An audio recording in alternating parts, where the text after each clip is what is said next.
പ്രതിബന്ധങ്ങൾ പ്രളയം പോലെ വരുമ്പോഴും മനസ്സ് മടുക്കാതെ നിലകൊള്ളാൻ, നിലനിൽക്കാൻ പ്രത്യേകം കർത്താവിൻ്റെ സംരക്ഷണം ഒരു വ്യക്തിക്ക് അവൻ്റെ കൽപ്പനകളോട് താല്പര്യം കാണിക്കുമ്പോൾ സാധ്യമാകുമെന്ന് 5-ാമത്തെ അധ്യായം ഓർമ്മപ്പെടുത്തുകയാണ്.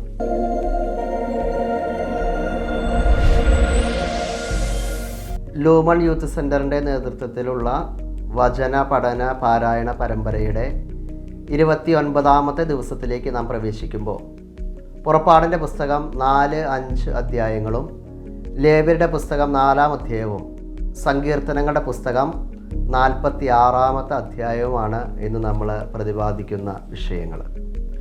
പുറപ്പാടിൻ്റെ പുസ്തകം 4-ാമത്തെ അധ്യായത്തിൽ നമ്മൾ കാണുക മോശയെ ശക്തിപ്പെടുത്തുന്ന രംഗമാണ്.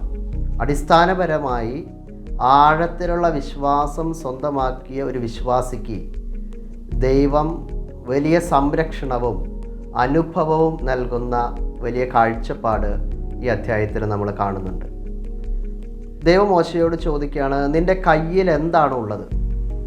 കയ്യിൽ വെറും വടി മാത്രമാണ് മോശയ്ക്ക് ഉണ്ടായിരുന്നത്. കർത്താവിനോട് മോശ പറയുന്നത്, എൻ്റെ കയ്യിൽ ഒരു വടി മാത്രമേ ഉള്ളൂ. ദൈവം ആ വടിയിൽ വിശ്വാസം വയ്ക്കാൻ തക്ക രീതിയിൽ മോശയെ ഉയർത്തുകയാണ്.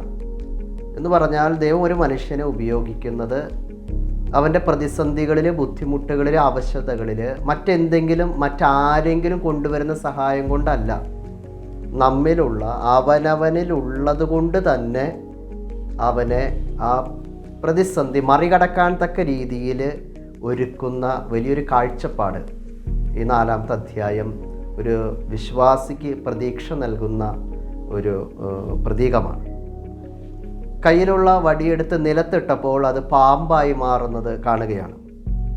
ഈജിപ്തിൽ അന്നുണ്ടായിരുന്ന രാജാക്കന്മാരുടെ കിരീടത്തിൽ പാമ്പിൻ്റെ ചിഹ്നമുണ്ടായിരുന്നു. പറയാതെ അവിടെ പറഞ്ഞു വയ്ക്കുന്ന ഒരു ചിന്ത, നിന്റെ രാജകീയ അധികാരത്തേക്കാൾ മുകളിൽ അധികാരമുള്ളവനാണ് എന്നെ ഇവിടെ വിട്ടിരിക്കുന്നത്. മോശയിലൂടെ അത് കാണിച്ചു കൊടുക്കുകയാണ് രാജാവിൻ്റെ മുന്നിൽ പോലും. നൈൽ നദി ഈജിപ്തുകാരെ സംബന്ധിച്ച് അവർക്കതൊരു ദൈവതുല്യമായിരുന്നു. നൈൽ നദിയിലെ വെള്ളമായിരുന്നു അവർ ജീവിത സന്ധാരണത്തിന് ഉപയോഗിച്ചിരുന്നത്. ആ വെള്ളത്തെ രക്തമാക്കി എന്ന് പറഞ്ഞാൽ മരണമാക്കി മാറ്റാൻ എൻ്റെ ദൈവത്തിന് പറ്റുമെന്ന് മോശ കാണിച്ചു കൊടുക്കുകയാണ്. ദൈവം മോശയോട് പറഞ്ഞു, നിന്നെ സഹായിക്കുന്ന വടിയുണ്ടല്ലോ, അത് അശ്രദ്ധമായി ഉപയോഗിച്ചാൽ അത് നിൻ്റെ ബലഹീനതയായിട്ട് മാറാൻ സാധ്യതയുണ്ട്. ശ്രദ്ധിച്ചില്ലെങ്കിൽ നിൻ്റെ ജീവിതത്തിലെ ശക്തിയായിട്ട് നിനക്ക് തോന്നുന്ന മേഖലകൾ ചിലപ്പോൾ ബലഹീനതയായിട്ട് മാറാം. ലോകം വിലയുള്ളതായിട്ട് കാണുന്നതിനെ ദൈവിക വ്യക്തിക്ക് അപ്രധാനമായിട്ട് തോന്നണം. മോശ പറയുകയാണ്, ഞാൻ വാക്ചാതുര്യമുള്ളവനല്ല. കർത്താവ് മോശയോട് പറയുന്നു, സംസാരിക്കാൻ നിന്നെ ഞാൻ സഹായിക്കും. നീ പറയേണ്ടത് എന്തെന്ന് ഞാൻ പഠിപ്പിച്ചു തരും. മോശയും യേശുവും തമ്മിൽ ഒത്തിരി സമാനതകൾ നമ്മൾ തുടർന്ന് കണ്ടുമുട്ടുന്നുണ്ട്. മോശയുടെ കാലത്ത് കുഞ്ഞുങ്ങളെയെല്ലാം കൊന്നുകളയാൻ ഫറവോ രാജാവ് ഉത്തരവിടുന്നുണ്ട്. യേശുവിൻ്റെ കാലത്ത് 2.5 വയസ്സിൽ താഴെയുള്ള കുഞ്ഞുങ്ങളെയെല്ലാം കൊന്നുകളയാൻ ഹെറോദസ് രാജാവും ഉത്തരവിടുന്നുണ്ട്. മോശ ഈജിപ്തിലേക്ക് ഭാര്യയെയും മക്കളെയും കഴുതപ്പുറത്ത് കയറ്റി ഈജിപ്തിലേക്ക് പലായനം ചെയ്യുന്നുണ്ട്. ഈശോയുടെ അപ്പനും അമ്മയും ബുദ്ധിമുട്ടി ഈജിപ്തിലേക്ക് യാത്ര ചെയ്യുന്നത് നമുക്കറിയാം. മോശ 40 ദിവസം സീനായ് മലമുകളിൽ ഉപവസിച്ചു. ഈശോ 40 ദിവസം മരുഭൂമിയിൽ ഉപവസിച്ചു. ഇതെല്ലാം മോശയും ഈശോയും തമ്മിലുള്ള സമാനതകളാണ്. മോശ യാത്രാമധ്യേ താമസിച്ച സ്ഥലത്ത് കർത്താവ് പ്രത്യക്ഷനായിട്ട് മോശയെ കൊല്ലാൻ ഒരുങ്ങുന്നതായിട്ട് ഈ അധ്യായത്തിൻ്റെ അവസാന ഭാഗത്ത് കണ്ടുമുട്ടുന്നുണ്ട്. അതിൻ്റെ പ്രധാന കാരണം മോശ ദൈവത്തോട് വിശ്വസ്തയോടെ ജീവിക്കുമ്പോഴും മോശയ്ക്ക് സ്വന്തമായിട്ട് നൽകിയ ഭാര്യയും മക്കളും ഈ ദൈവിക ഭയത്തിൽ ആയിരുന്നില്ല എന്നുള്ളതാണ്. ഒരു ദൈവിക വ്യക്തിയുടെ ജീവിതത്തിൽ നടത്തേണ്ട പരിച്ഛേദന കർമ്മം മോശയുടെ മക്കളിൽ സംഭവിക്കുന്നില്ല. അതിന് മോശയുടെ ഭാര്യയാണ് തടസ്സമായിട്ട് നിന്നത്.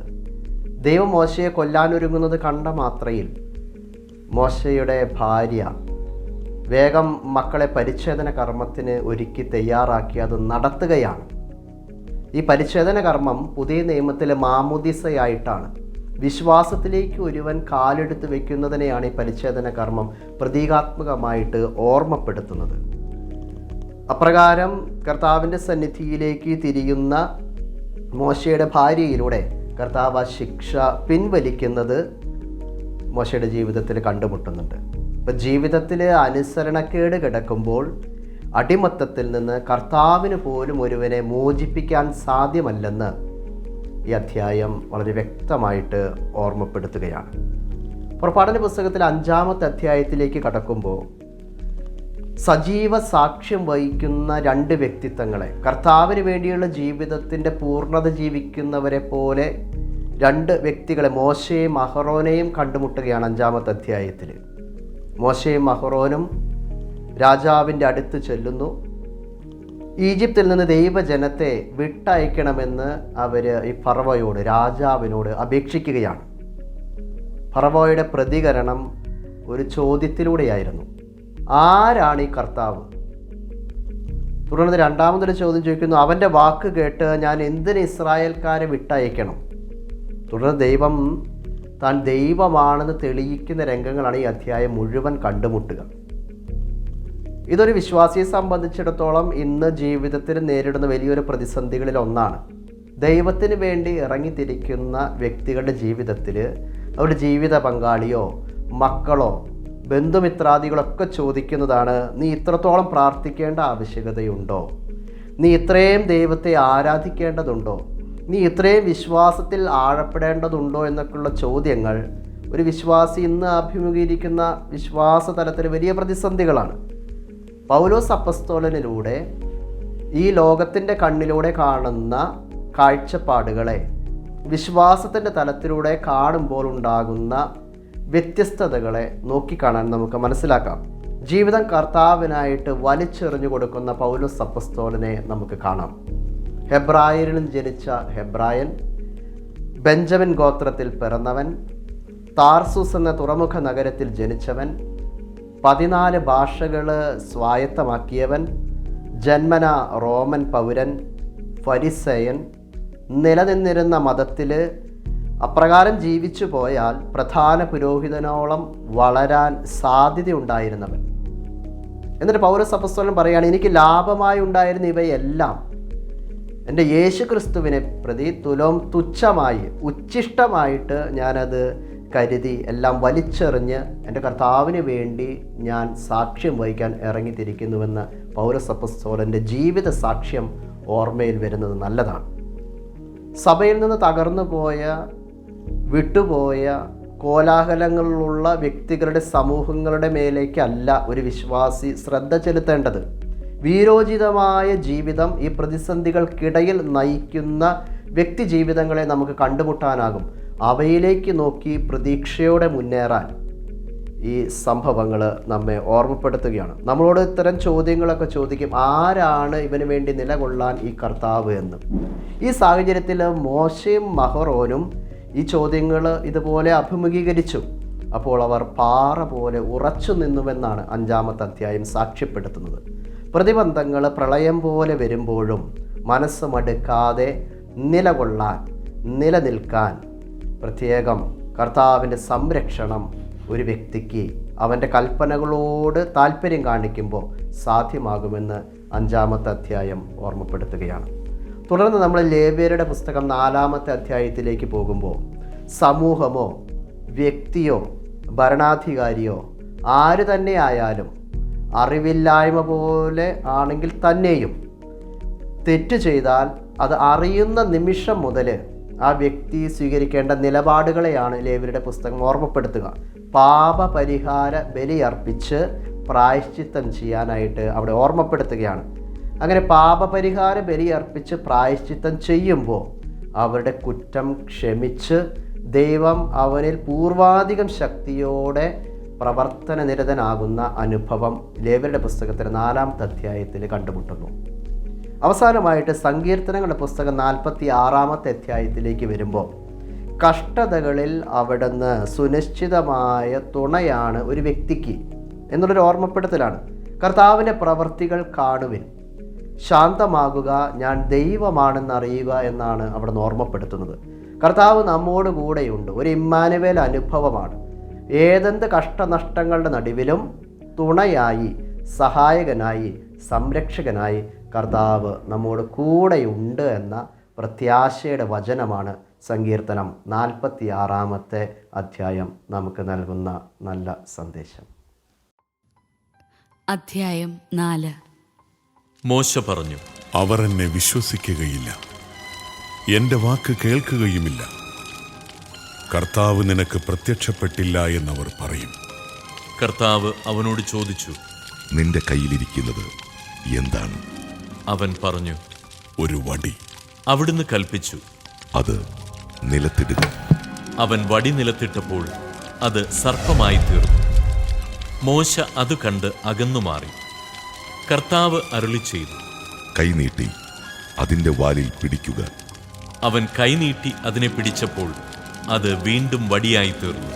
ഇത് തങ്ങളുടെ പിതാക്കന്മാരുടെ ദൈവമായ കർത്താവ്, അബ്രാഹത്തിൻ്റെയും ഇസഹാക്കിൻ്റെയും യാക്കോബിൻ്റെയും ദൈവം നിനക്ക് പ്രത്യക്ഷപ്പെട്ടുവെന്ന് അവർ വിശ്വസിക്കാൻ വേണ്ടിയാണ്. കർത്താവ് വീണ്ടും അരുളി ചെയ്തു, നിന്റെ കൈ മാറിടത്തിൽ വയ്ക്കുക. അവൻ അപ്രകാരം ചെയ്തു. കൈ തിരിച്ചെടുത്തപ്പോൾ അത് മഞ്ഞുപോലെ വെളുത്തു, കുഷ്ഠമുള്ളതായി കാണപ്പെട്ടു. അവിടുന്ന് കൽപ്പിച്ചു, കൈ വീണ്ടും മാറിടത്തിൽ വയ്ക്കുക. അവൻ അപ്രകാരം ചെയ്തു. മാറിടത്തിൽ നിന്ന് കൈ തിരിച്ചെടുത്തപ്പോൾ അത് പൂർവ്വസ്ഥിതിയിലായി, ശരീരത്തിൻ്റെ മറ്റു ഭാഗങ്ങൾ പോലെ കാണപ്പെട്ടു. അവർ നിന്നെ വിശ്വസിക്കാതിരിക്കുകയും നിന്റെ ആദ്യത്തെ അടയാളത്തിൻ്റെ സാക്ഷ്യം സ്വീകരിക്കാതിരിക്കുകയും ചെയ്താൽ രണ്ടാമത്തേതിൻ്റെ സാക്ഷ്യം സ്വീകരിച്ചേക്കും. ഈ രണ്ടടയാളങ്ങളും അവർ വിശ്വസിക്കാതിരിക്കുകയും നിന്റെ സാക്ഷ്യം സ്വീകരിക്കാതിരിക്കുകയും ചെയ്യുന്ന പക്ഷം നീ നദിയിൽ നിന്ന് കുറെ വെള്ളമെടുത്ത് കരയിൽ ഒഴിക്കുക. നദിയിൽ നിന്ന് നെയ്യെടുക്കുന്ന ജലം കരയിൽ രക്തമായി മാറും. മോശ കർത്താവിനോട് പറഞ്ഞു, കർത്താവേ, ഞാൻ ഒരിക്കലും വാക്ചാതുരിയുള്ളവനായിരുന്നില്ല. അങ്ങ് ദാസനോട് സംസാരിച്ചതിന് ശേഷവും അങ്ങനെ തന്നെ. സംസാരിക്കുമ്പോൾ നാവിന് തടസ്സമുള്ളവനാണ് ഞാൻ. കർത്താവ് അവനോട് ചോദിച്ചു, ആരാണ് മനുഷ്യന് സംസാരശക്തി നൽകിയത്? ആരാണ് അവനെ മൂകനോ ബധിരനോ കാഴ്ചയുള്ളവനോ കുരുടനോ ആക്കുന്നത്? കർത്താവായ ഞാനല്ലേ? ആകയാൽ നീ പുറപ്പെടുക, സംസാരിക്കാൻ ഞാൻ നിന്നെ സഹായിക്കും. നീ പറയേണ്ടതെന്തെന്ന് ഞാൻ പഠിപ്പിച്ചു തരും. എന്നാൽ അവൻ അപേക്ഷിച്ചു, കർത്താവേ, ദയചെയ്ത് മറ്റാരെയെങ്കിലും അയക്കണമേ. അപ്പോൾ കർത്താവ് മോശയോട് കോപിച്ചു പറഞ്ഞു, നിനക്ക് ലേവ്യനായ അഹറോൻ എന്നൊരു സഹോദരനുണ്ടല്ലോ. അവൻ നന്നായി സംസാരിക്കുമെന്ന് എനിക്കറിയാം. ഇതാ, അവൻ നിന്നെ കാണാൻ വരുന്നു. നിന്നെ കാണുമ്പോൾ അവൻ സന്തോഷിക്കും. പറയേണ്ട വാക്കുകൾ നീ അവന് പറഞ്ഞു കൊടുക്കുക. ഞാൻ നിന്റെയും അവൻ്റെയും നാവിനെ ശക്തിപ്പെടുത്തും. നിങ്ങൾ ചെയ്യേണ്ടത് നിങ്ങൾക്ക് ഞാൻ പഠിപ്പിച്ചു തരികയും ചെയ്യും. അവൻ നിനക്ക് പകരം ജനത്തോട് സംസാരിക്കും. അവൻ നിന്റെ വക്താവായിരിക്കും. നീ അവന് ദൈവത്തെപ്പോലെയും. ഈ വടി കയ്യിലെടുത്തുകൊള്ളുക.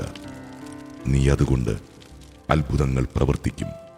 മോശ അമ്മായിയപ്പനായ ജത്രോയുടെ അടുക്കൽ തിരികെ ചെന്ന് പറഞ്ഞു, ഈജിപ്തിലുള്ള എൻ്റെ സഹോദരർ ജീവിച്ചിരിപ്പുണ്ടോ എന്നറിയുന്നതിന് അങ്ങോട്ട് മടങ്ങിപ്പോകാൻ എന്നെ അനുവദിക്കണം. ജത്രോ പറഞ്ഞു, നീ സമാധാനത്തോടെ പോവുക. മിദിയാനിൽ വെച്ച് കർത്താവ് മോശയോട് പറഞ്ഞു, നീ ഈജിപ്തിലേക്ക് മടങ്ങിപ്പോവുക. നിന്നെ കൊല്ലാൻ കാത്തിരുന്നവർ മരിച്ചു കഴിഞ്ഞു. മോശ ഭാര്യയെയും പുത്രന്മാരെയും കഴുതപ്പുറത്ത് കയറ്റി ഈജിപ്തിലേക്ക് തിരിച്ചു. അവൻ ദൈവത്തിന്റെ വടിയും കയ്യിലെടുത്തു. കർത്താവ് മോശയോട് പറഞ്ഞു, നീ ഈജിപ്തിലേക്ക് മടങ്ങുകയാണ്. അവിടെ എത്തുമ്പോൾ ഞാൻ നിനക്ക് വശമാക്കി തന്നിരിക്കുന്ന അത്ഭുതങ്ങൾ ഫറവോയുടെ സാന്നിധ്യത്തിൽ പ്രവർത്തിക്കണം. എന്നാൽ ഞാൻ അവനെ കഠിനചിത്തനാക്കും.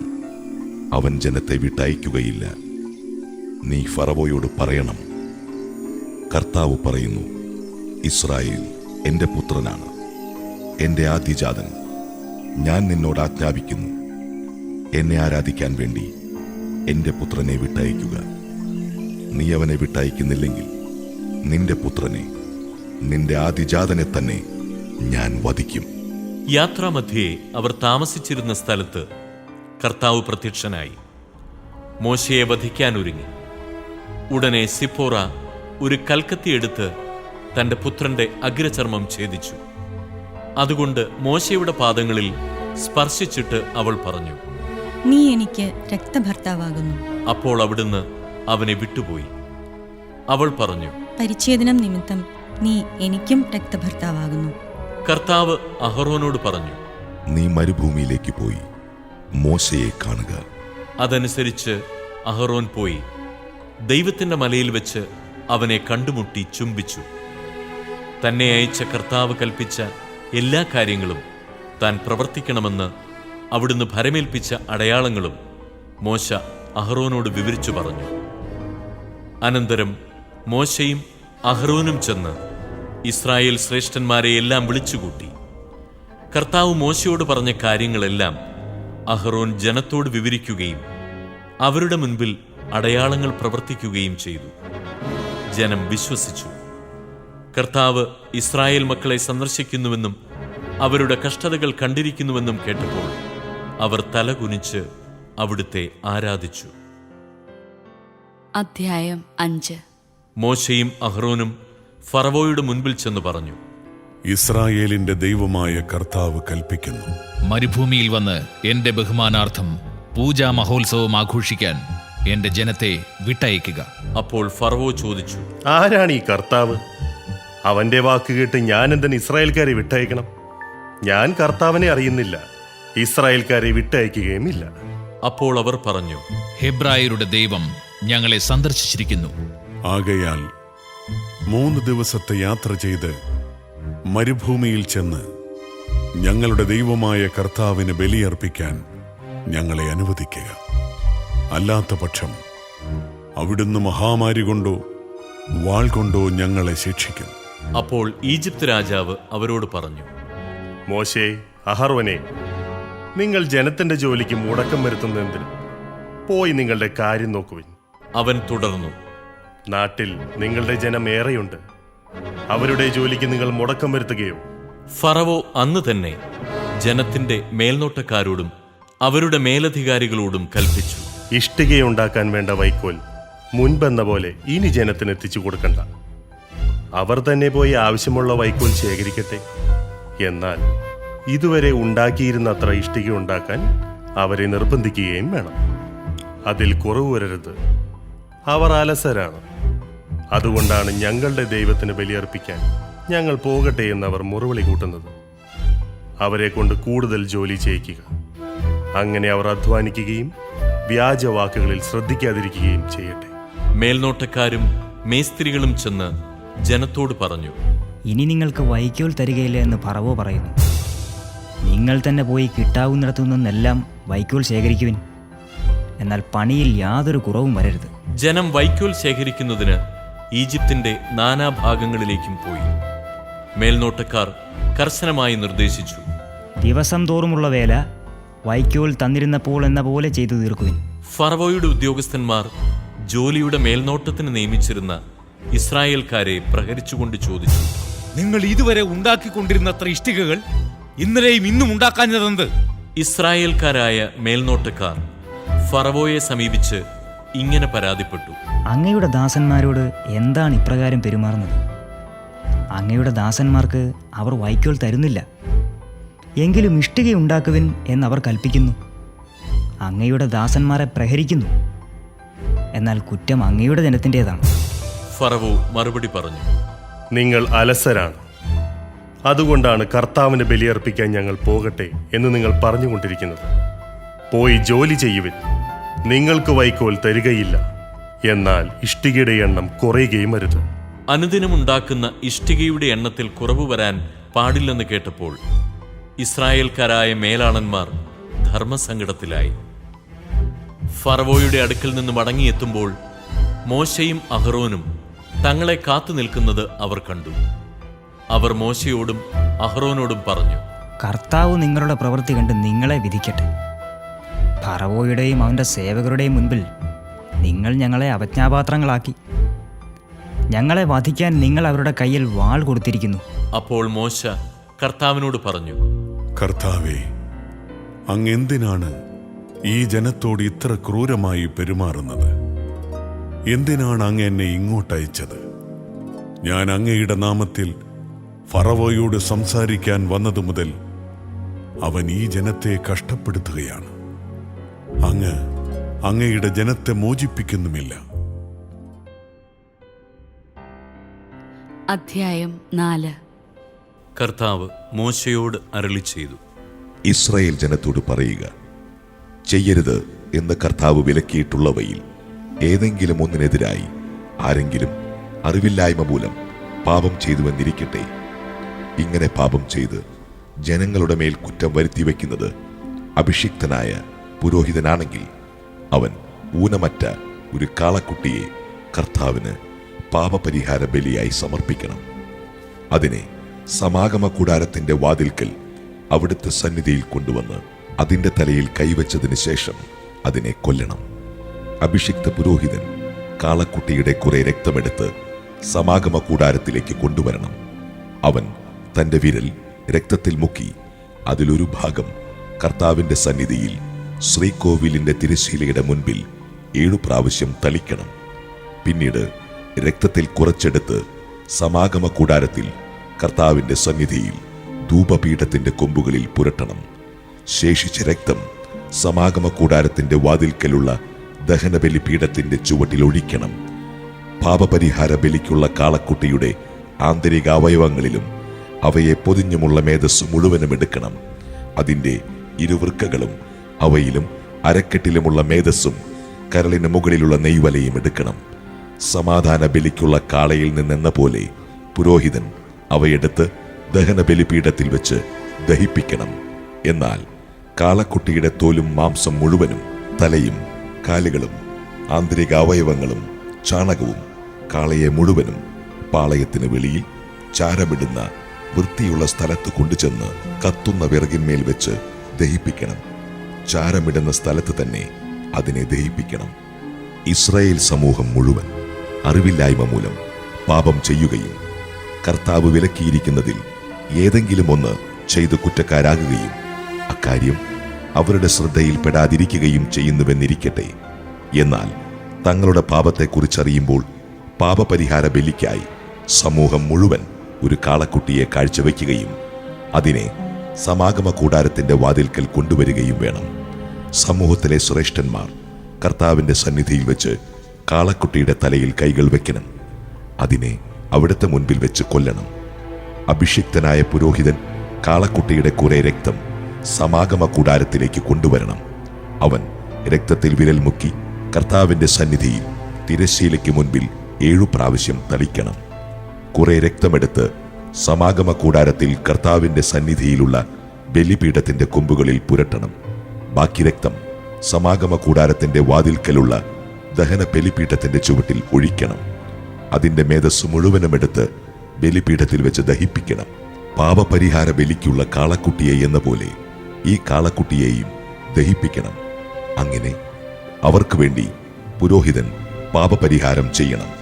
അപ്പോൾ അവരുടെ കുറ്റം ക്ഷമിക്കപ്പെടും. അനന്തരം കാളയെ കൂടാരത്തിന് വെളിയിൽ കൊണ്ടുപോയി ആദ്യത്തെ കാളയെ ദഹിപ്പിച്ചതുപോലെ ദഹിപ്പിക്കണം. ഇത് സമൂഹത്തിനു വേണ്ടിയുള്ള പാപപരിഹാര ബലിയാണ്. ഒരു ഭരണാധികാരി തന്റെ ദൈവമായ കർത്താവ് വിലക്കിയിട്ടുള്ളവയിൽ ഏതെങ്കിലും ഒന്ന് അറിവില്ലായ്മ മൂലം ചെയ്തു കുറ്റക്കാരനാകുന്നുവെന്നിരിക്കട്ടെ. അവൻ തന്റെ തെറ്റ് മനസ്സിലാക്കുമ്പോൾ ഊനമറ്റ ഒരു കോലാട്ടിൻ മുട്ടനെ കർത്താവിന് ബലിയർപ്പിക്കണം. അവൻ അതിന്റെ തലയിൽ കൈവയ്ക്കുകയും കർത്താവിന്റെ സന്നിധിയിൽ ദഹനബലിക്കായി മൃഗങ്ങളെ കൊല്ലുന്ന സ്ഥലത്ത് വച്ച് അതിനെ കൊല്ലുകയും വേണം. ഇത് ഒരു പാപപരിഹാര ബലിയാണ്. പുരോഹിതൻ കുറച്ച് രക്തമെടുത്ത് അതിൽ വിരൽ മുക്കി ദഹന ബലിപീഠത്തിന്റെ കൊമ്പുകളിൽ പുരട്ടണം. ശേഷിച്ചത് ബലിപീഠത്തിന്റെ ചുവട്ടിൽ ഒഴിക്കണം. അതിന്റെ മേധസ് മുഴുവനും സമാധാന ബലിക്കുള്ള മൃഗത്തിന്റെ മേധസ് പോലെ ബലിപീഠത്തിൽ വെച്ച് ദഹിപ്പിക്കണം. അങ്ങനെ പുരോഹിതൻ അവന്റെ പാപത്തിന് പരിഹാരം ചെയ്യണം. അപ്പോൾ കുറ്റം ക്ഷമിക്കപ്പെടും. ജനങ്ങളിൽ ആരെങ്കിലും കർത്താവ് വിലക്കിയിട്ടുള്ളതിൽ ഏതെങ്കിലും ഒന്ന് അറിവില്ലായ്മ കൊണ്ട് ചെയ്ത് കുറ്റക്കാരനായെന്നിരിക്കട്ടെ, അവൻ തന്റെ തെറ്റ് മനസ്സിലാക്കുമ്പോൾ ഊനമറ്റ ഒരു പെൺകോലാടിനെ പാപപരിഹാരത്തിനായി സമർപ്പിക്കണം. അവൻ ബലിമൃഗത്തിന്റെ തലയിൽ കൈവയ്ക്കുകയും ദഹനബലിക്കുള്ള സ്ഥലത്ത് വെച്ച് അതിനെ കൊല്ലുകയും വേണം. പുരോഹിതൻ കുറച്ച് രക്തമെടുത്ത് അതിൽ വിരൽ മുക്കി ദഹന ബലിപീഠത്തിന്റെ കൊമ്പുകളിൽ പുരട്ടുകയും ശേഷിച്ചത് ബലിപീഠത്തിന്റെ ചുവട്ടിൽ ഒഴിക്കുകയും വേണം. സമാധാന ബലിക്കുള്ള മൃഗത്തിൽ നിന്ന് മേധസ് മാറ്റിയെടുക്കുന്നത് പോലെ അതിന്റെ മേധസ് മുഴുവൻ എടുത്ത് പുരോഹിതൻ കർത്താവിന് പ്രീതികരമായ സൗരഭ്യത്തിനായി ബലിപീഠത്തിൽ വെച്ച് ദഹിപ്പിക്കണം. അങ്ങനെ പുരോഹിതൻ അവന് വേണ്ടി പരിഹാരം ചെയ്യണം. അപ്പോൾ തെറ്റ് ക്ഷമിക്കപ്പെടും. പാപപരിഹാര ബലിക്കായി ചെമ്മരിയാടിനെയാണ് കൊണ്ടുവരുന്നതെങ്കിൽ അത് ഊനമറ്റ പെണ്ണാടായിരിക്കണം. അതിന്റെ തലയിൽ കൈവച്ചതിനു ശേഷം ദഹന ബലിമൃഗത്തെ കൊല്ലുന്ന സ്ഥലത്ത് വെച്ച് അതിനെ പാപപരിഹാര ബലിക്കായി കൊല്ലണം. പുരോഹിതൻ അതിന്റെ കുറച്ച് രക്തമെടുത്ത് അതിൽ വിരൽ മുക്കി ദഹന ബലിപീഠത്തിന്റെ കൊമ്പുകളിൽ പുരട്ടണം. ശേഷിച്ചത് ബലിപീഠത്തിന്റെ ചുവട്ടിൽ ഒഴിക്കണം. സമാധാന ബലിക്കുള്ള ആട്ടിൻകുട്ടിയിൽ നിന്ന് എന്ന പോലെ അതിന്റെ മേധസ് മുഴുവനും എടുക്കണം. പുരോഹിതൻ അത് കർത്താവിന് ദഹന ബലിയായി ബലിപീഠത്തിൽ വെച്ച് ദഹിപ്പിക്കണം. അങ്ങനെ പുരോഹിതൻ അവന്റെ പാപങ്ങൾക്ക് പരിഹാരം ചെയ്യണം. അപ്പോൾ കുറ്റം ക്ഷമിക്കപ്പെടും.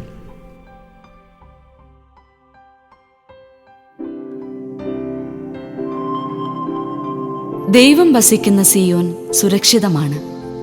യുദ്ധത്തിന് സാപത്ത് പ്രഖ്യാപിക്കുന്ന സമാധാന രാജന്റെ രാജത്വം സ്വന്തം ജീവിതത്തിലേക്ക് ഏറ്റുവാങ്ങാൻ 46-ാം സങ്കീർത്തനം നമ്മെ ക്ഷണിക്കുന്നു.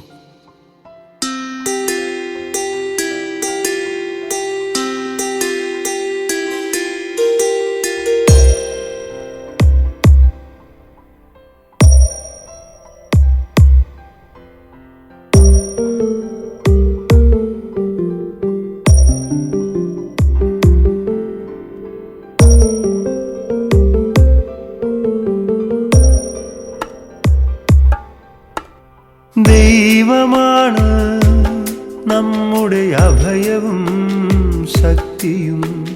കഷ്ടതകളിൽ അവിടുന്ന് സുനിശ്ചിതമായ തുണയാണ്. ദൈവമാണ് നമ്മുടെ അഭയവും ശക്തിയും. കഷ്ടതകളിൽ അവിടുന്ന് സുനിശ്ചിതമായ തുണയാണ്.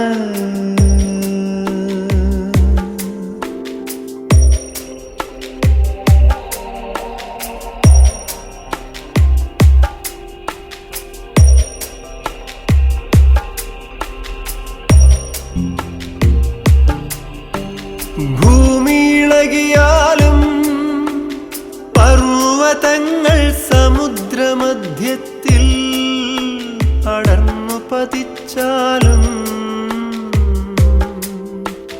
നാം ഭയപ്പെടുകയില്ല.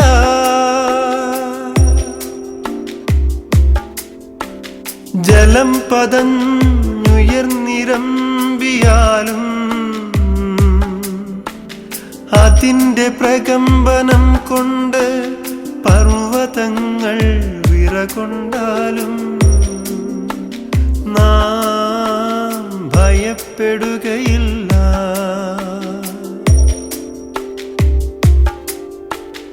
ദൈവത്തിൻ്റെ നഗരത്തെ, അത്യുന്നതന്റെ വിശുദ്ധ നിവാസത്തെ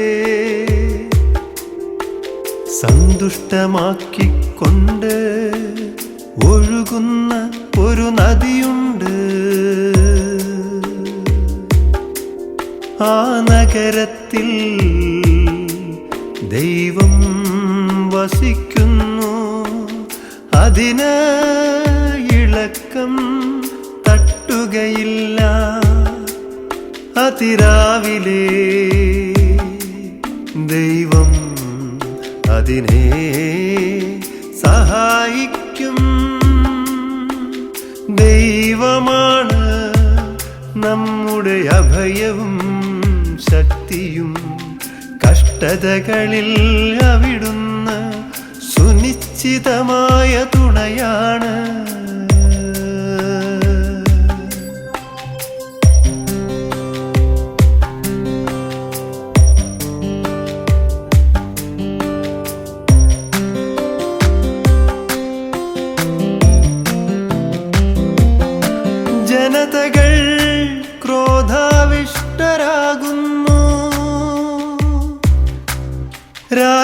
വൃക്ഷങ്ങൾ പ്രകമ്പനം കൊള്ളുന്നു.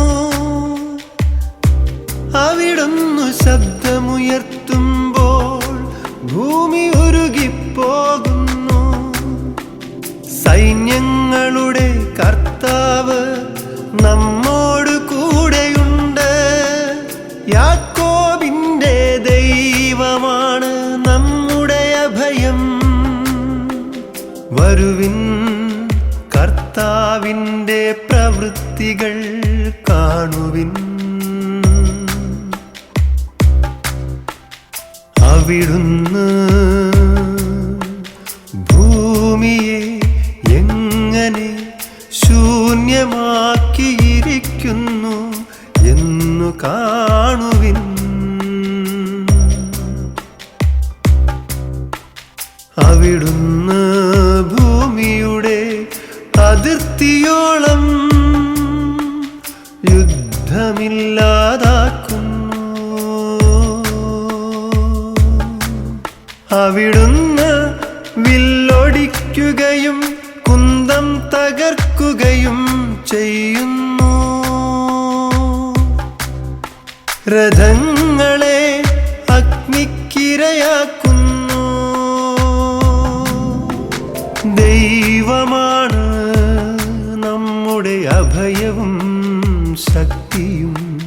കഷ്ടതകളിൽ അവിടുന്ന് സുനിശ്ചിതമായ തുണയാണ്.